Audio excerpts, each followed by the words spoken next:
ځان څنګه د دې ښځو نه دوی وباسي چې ګیلاس کې اوبه هم ورکوي نو تصویر وباسه چې ګیلاس کې اوبه هم ورکوي نو تصویر وباسه ولې موږ د چا ښځې نه یو فرد موږ تورسرې نه یو موږ لرې په تابوت دننه څه هر څه په پټ مخ راکړي زموږ د په ویډیو نه شور کوي چې موږ دله دا پیسې ورکړو او دله موږ زکات خیرات ورکړو شناختی کارت چې نه یې ورکړې پیسې نه درکوي چې ښه سړو لیدلی نه نو پیسې نه درکوي ولې څه چل دی ولې موږ ټوله بې غیرت یو چې موږ ته به خلک پیسې په شناختي کارت راکوي دوی د خپلې ښځې راولي چې زه وله 1 لاک ورکړم او شناختي کارت به راکوي او د ټولو سړو ته به یې ښځې خیر او تصویران به کړم او په ټول ملک کې به یې السلام علیکم ګرانو کتونکو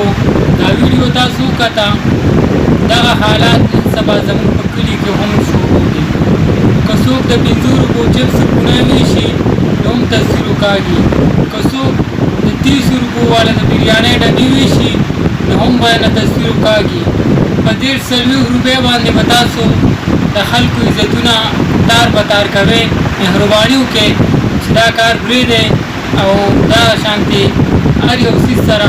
د خلکو نه تصویر مه وباسئ که چېرته د لکونو چک ورکوئ نو زه به هم درځم زه به هم درنه تصویر وکاږم خو دغه 5-6 روپو دپاره خلک په سوشل میډیا مه شرموئ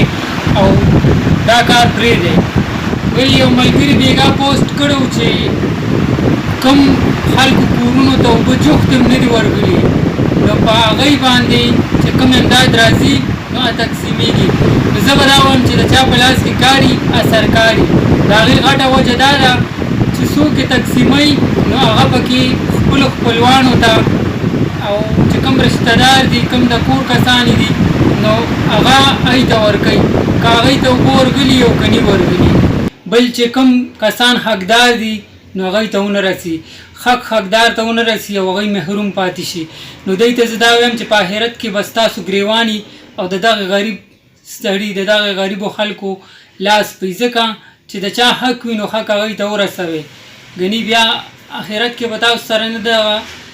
عهده وي او هېڅ قسمه مال دولت به تاسو سره ني نو بیا به هلته دوی ته څه ورکوئ مهرباني وکړئ دا ویډیو مخکې شیر کړئ چې نور ملګري مو ګوري